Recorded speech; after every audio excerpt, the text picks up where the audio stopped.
Father ఈ మధ్య జిమ్కి వెళ్ళటం ఆపేశారా? ఆ సంగతి తర్వాత ముందు నువ్వు జిమ్కి వెళ్ళి పొట్ట తగ్గించుకో. సరే ప్రభా, వీళ్ళకి బుద్ధి చెప్పు.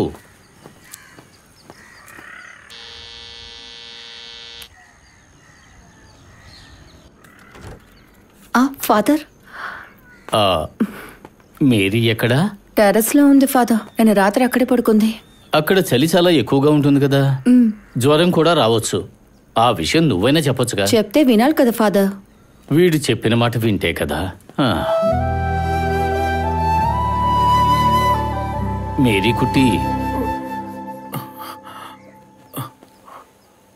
మనం కొంచెం వాకింగ్కి వెళ్దామా? ఈరోజు ఫాదర్, నేను టైర్డ్గా ఉన్నాను, మనసు బాధగా ఉంది. అన్నీ సర్దుకుంటాయి. మనసు శరీరానికంటే ముందుగానే టైర్డ్ అయిపోతుంది. స్ట్రేంజ్గా ఉంది కదా ఫాదర్. నీకు మళ్ళీ నీ ఊరు వెళ్ళాలని ఉందా? అలా ఎందుకు వెళ్ళిపోతాను ఫాదర్? సాధిస్తాను. ఏదో ఒక దారి ఉంటుంది. It's just a matter of time. లక్ష్యం నెరవేరాలంటే అక్కడే ఆగిపోకూడదు, ముందుకు సాగాలి. నువ్వు రా, నేను చెప్తాను. రా. ఎఫ్ఎంలో ఒక కొత్త ప్రోగ్రాం ప్రారంభిస్తున్నాను. ఆ విషయం గురించి నీతో మాట్లాడడానికే నేను ఇప్పుడు వచ్చాను. చెప్పండి ఫాదర్, నేనేం చేయాలి? ఈ చుట్టుపక్కల ప్రాంతాల్లో ఉన్న ఒకే ఒక్క ఎఫ్ఎం మందే కదా. ఇప్పుడు శ్రోతలు కూడా బాగా పెరిగారు. ఒకసారి నేను నీతో చెప్పాను, హ్యాపీనెస్ అవర్. జీవితంలో సుఖం, దుఃఖం, సంతోషాలు అన్నీ షేర్ చేసుకునే ఒక ప్రోగ్రాం. చాలా మంచి కాన్సెప్ట్ ఫాదర్. నువ్వు ఈ షోకు హోస్ట్గా ఉంటావా? ఎదుటి వాళ్లను అర్థం చేసుకునే మనసు నీకుంది. ప్రస్తుతానికి ఈ ప్రోగ్రాం నువ్వే చేస్తున్నట్టుగా ఎవ్వరికీ తెలియనివ్వకు. అప్పటికి సమస్య ఉంటుంది. నిన్న రాత్రంతా నా కోసం ఆలోచిస్తూ క్రియేట్ చేసిన షోనా ఫాదర్? అవును. ఒక్కో ఆలోచన ఒక్కో విజయానికి మెట్టవుతుంది. అది జీవితం. ముందు నీ గొంతుని శ్రోతల్ని మెచ్చుకోనివ్వు. నువ్వు పాడిన జింగిల్ హిట్ అయింది కదా, ఇది కూడా హిట్ అవుతుంది.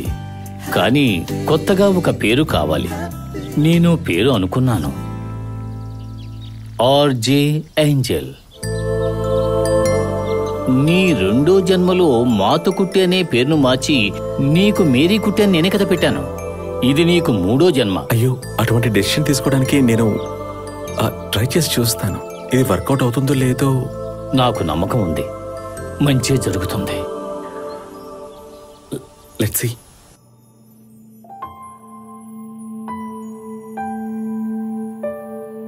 Good morning. నేను ఆర్జే ఏంజెల్. హ్యాపీనెస్ హౌస్ కి అందరికీ స్వాగతం పలుకుతున్నాం. Okay father. Good start. Marykutty ఒక కాల్ కనెక్ట్ చేస్తాను. ఓకే. హలో. ఇంగ్లీష్ తెలియకపోవటం నేరమా? ఎవరది? పేరు చెప్తేనే మీరు మాట్లాడతారా? అయ్యో, మీరు కోపంగా ఉన్నారనుకుంటా.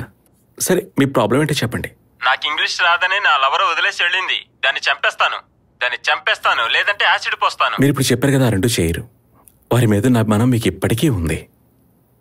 మీకు ఇంగ్లీష్ రాదని చెప్పి మిమ్మల్ని వదిలేసి వెళ్ళిపోయిన ఆ అమ్మాయి ఒట్టి మూర్ఖురాలు. భాష ప్రధానం కాదు, భావం ముఖ్యం. ఆ భావాన్ని కమ్యూనికేట్ చేయడానికి ఉపయోగించేదే మనం మాట్లాడే భాష. తనని మర్చిపోలేకపోతున్నాను. మరవద్దు, తనని మీరెప్పుడూ గుర్తు చేసుకుంటూ ఉండండి. కానీ తన పేరును తలుచుకుంటూ మీ ఫ్యూచర్ని స్పాయిల్ చేసుకోవద్దు. ఆ అమ్మాయిని వదిలేయండి. మీరు ఇంకా లైఫ్లో ఎన్నింటినో సాధించాలనుకుంటున్నారుగా. ఏమున్నాయి? ఉన్నాయి. అవన్నీ ఈరోజు ఆలోచించి రేపు నాకు ఫోన్ చేయండి. మొబైల్ నంబర్ ఇస్తారా? రేపు ఈ నెంబర్కి కాల్ చేయండి. మీ గొంతేంటి మొగ్గొంతులా ఉంది? ఆ అబ్బాయిని అమ్మాయిని ఏంజల్ అనే పిలుస్తారు కదా, అదే ఏంజల్. అయినా కూడా గొంతులో ఏముంది? మీరు చెప్పింది కరెక్టే. ఇప్పుడు నాకు ఎనర్జీ వచ్చినట్టుంది. రేపు ఫోన్ చేయమని చెప్పినందుక? రేపు కూడా మాట్లాడతా. Okay, anyway you take care. Bye. అద్భుతంగా చెప్పావు. తనకంటే సూపర్గా నేను చేస్తా. అది ఎక్కడ చెయ్యొద్దు, బస్ స్టాండ్ లో నిలబడి చెయ్యి. మేరీ, తర్వాత కాల్ కనెక్ట్ చేస్తాను. హలో. నేను పెద్ద సమస్యలో ఉన్నాను అంకుల్. అయ్యో, ఏంటమ్మా నీ సమస్య? రేపు ఆర్ఫనైజ్ లో నా ఫ్రెండ్ బర్త్డే సెలబ్రేషన్ జరగబోతుంది. అందులో ఏముంది సమస్య? సంతోషించాల్సిన విషయమే కదా. జిబీను పేరెంట్స్ రేపు కార్లో ఇక్కడికి వస్తారు. మేము ఆడుకోవడానికి మాకు ఐప్యాడ్ కొంచెం సేపు ఇస్తారు. అలాగే ఫుడ్ కూడా ఇస్తారు. అందులో సమస్య ఉందమ్మా. వాళ్ళు తిరిగి వెళ్ళేటప్పుడు అవన్నీ తీసుకుని వెళ్తారు కదా. రాత్రంతా ఏడుస్తూనే ఉంటాను. ఒక్కొక్కసారి నాకు జిబిన్ అంటే చాలా కోపం వస్తుంది. నాకెవ్వరూ లేరని అనిపిస్తుంది. అలా ఎప్పుడూ అనుకోకూడదు. నేను నిన్ను అర్థం చేసుకోగలుగుతాను. అలాగే జీవన్ పేరెంట్స్ కూడా నిన్ను బాగా అర్థం చేసుకుంటారు. నువ్వు వీటి గురించి ఆలోచించి బాధపడకు. నీకు వీలైనంతగా నువ్వు చదువుకొని అందరితో ఆడుకుంటూ హ్యాపీగా ఉండాలి. కళ్ళు మూసుకో తల్లి.